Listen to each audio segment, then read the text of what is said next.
Assalamualaikum warahmatullahi wabarakatuh. Kembali lagi di channel Membaca Cerita.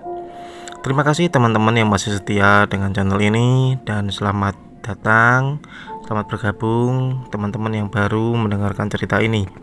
Teman-teman yang baru aja dengar cerita ini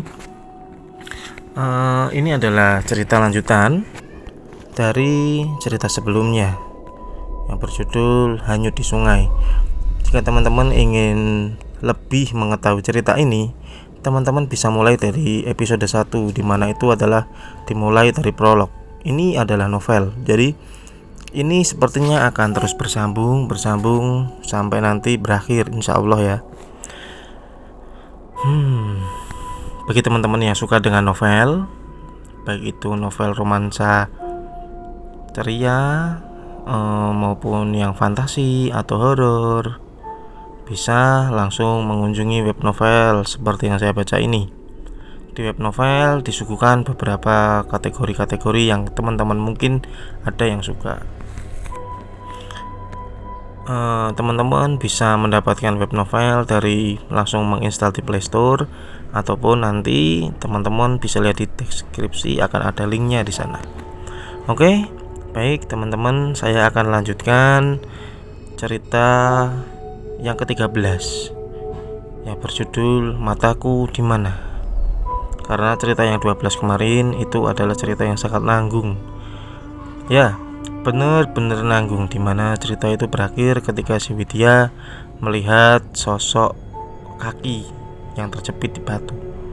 Apakah Widya yang pertama kali melihat jenazahnya? Saya juga tidak tahu. Mari kita baca dan teman-teman dengarkan sama-sama. Oke. Ini adalah cerita ke-13 berjudul Mataku di Mana. Bismillahirrahmanirrahim. Ada perasaan ngeri, takut, kasihan sekaligus sedih. Riwayat manusia, takdir manusia tewas dengan cara berbeda-beda. Salah satunya korban hanyut ini. Naas sekali, mayatnya harus tertindih batu wadas yang besar. Tim SAR yang dibantu oleh warga berhasil menggempur batu wadas yang menindih mayat itu. Aku mundur setelah melihat kaki yang melambai di atas permukaan air sungai. "Ini mas, apa yang terjadi?" tanya Widya menatapku seksama.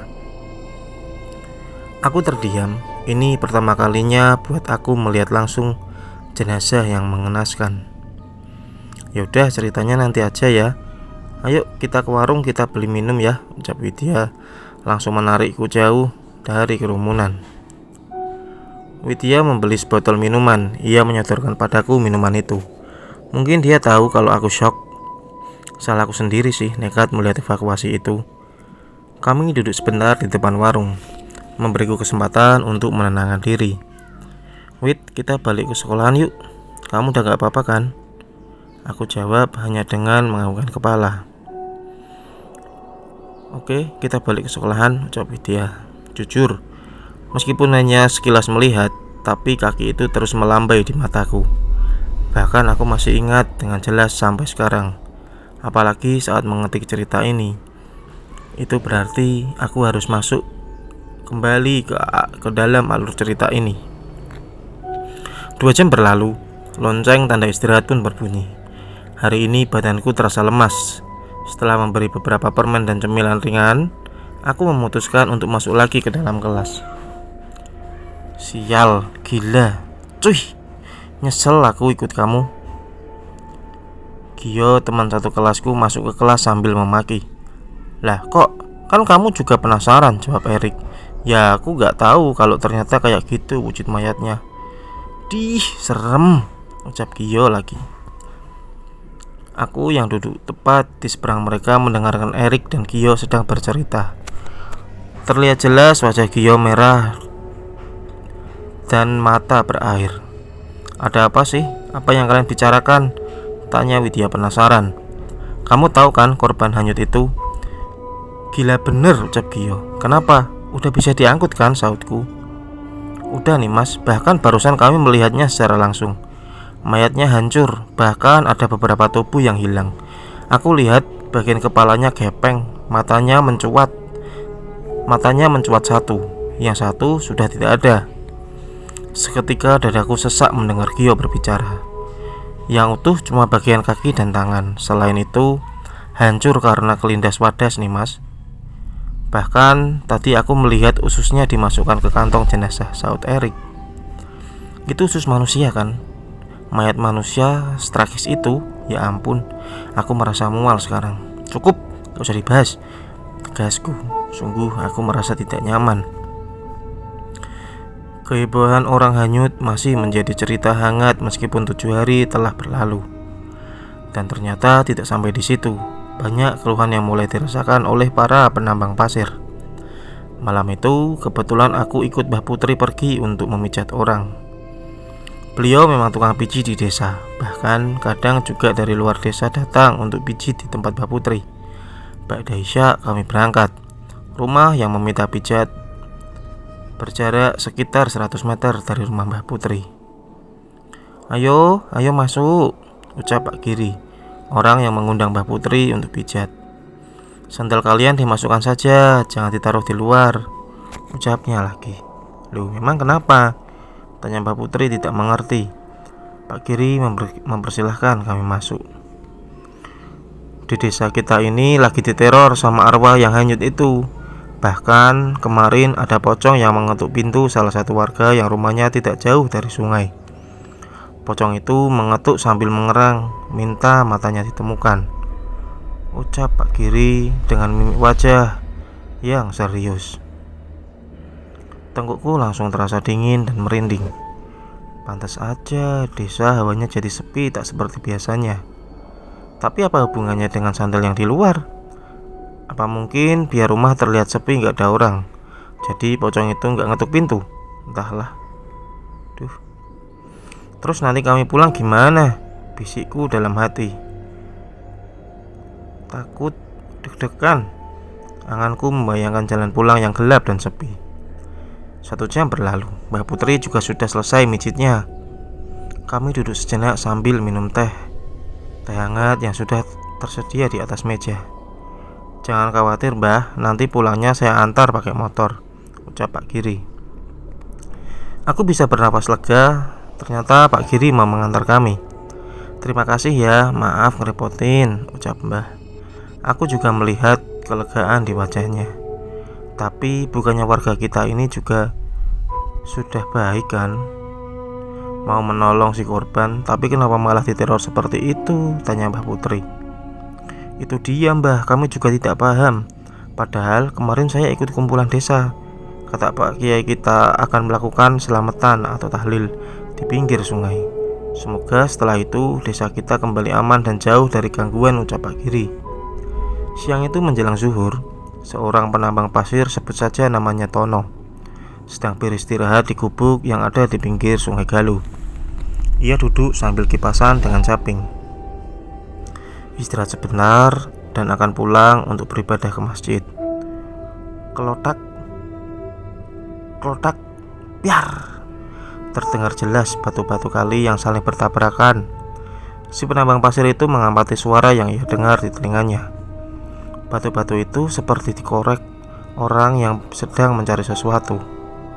Tono menengok ke kanan dan ke kiri, mencari siapa yang masih ada di area sungai. Setahu dia, istri dan juga penambang lainnya sudah pada pulang barusan. Cuma dia yang masih istirahat di sana. Kelotak, suara batu terdengar lagi. Siapa ya? Mak, Pak Lek, teriak Tono memastikan masih ada orang di sana. Kulo Pak, atau saya Pak. Ada jawaban tidak jauh dari tempat duduk Tono. Tono bernapas lega karena ternyata suara itu berasal dari seseorang yang ia takutkan kalau ada hewan buas di sana. Oh, lagi ngapain kok ngorek-ngorek batu? Tanya Tono sambil masih mengibaskan capingnya. Tapi suara itu tidak menjawabnya, hanya terdengar batu yang beradu dan terlempar. Tono mencoba melongok ke seseorang yang sedang mengorek itu. Tapi tetap saja Tono tidak melihat siapa-siapa di sana.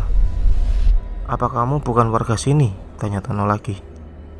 Ia hafal betul suara orang-orang yang selalu bersamanya untuk menambang pasir. Lagi-lagi suara itu tidak menjawab. Tono mulai merasa merinding, hawa di sana jadi tidak nyaman. Tono penasaran, ia mulai mendekati arah suara. "Kamu siapa? Nyari apa kamu?" tanyanya.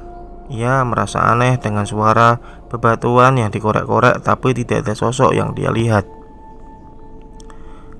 "Aku lagi nyari mataku. Mataku di mana?" jawab suara itu menangis terseduh. Seketika Tono lemas. Ia sadar siapa yang sudah ia tanya barusan. Suara korekan batu semakin kencang dan tidak beraturan. Sedangkan kaki Tono mulai gemetar. "Mataku di mana?" tangisan itu terdengar lagi. Tono langsung lari tunggang langgang, naik ke daratan sambil berteriak minta tolong. Sampai di desa, ia menceritakan apa yang ia alami saat beristirahat di sungai. Apa yang dialami Tono langsung terdengar ke semua warga. Bahkan untuk sementara ini, mereka menghentikan aktivitasnya di pinggir sungai. Ada kemarahan dari warga, sudah ditolong tapi malah meneror. Untung saja Pak Kiai memberikan penjelasan agar kegeraman warga mereda. "Jangan marah, justru kalian harus kasihan. Dia masih tidak tenang karena anggota tubuhnya yang hilang. Begini saja, besok malam Jumat kita adakan tahlil. Perwakilan dari setiap RT harus ikut dan bantu saya mengirim doa untuknya," ucap Pak Kiai. Para warga mengaku setuju. Situasi yang cukup mengerikan kala itu. Alhamdulillah menjelang 40 hari, gangguan dari korban hanyut tidak lagi terjadi. Oke, terima kasih. Cukup. Sekian cerita ini. Saya juga gak banyak bercerita karena ngeri. Saya juga ikut membayangkan karena ini kan saya langsung membaca sendiri ya. Jadi saya juga merasa ngeri dengan cerita ini. Oke, terima kasih teman-teman yang masih stay di channel Membaca Cerita. Salam dari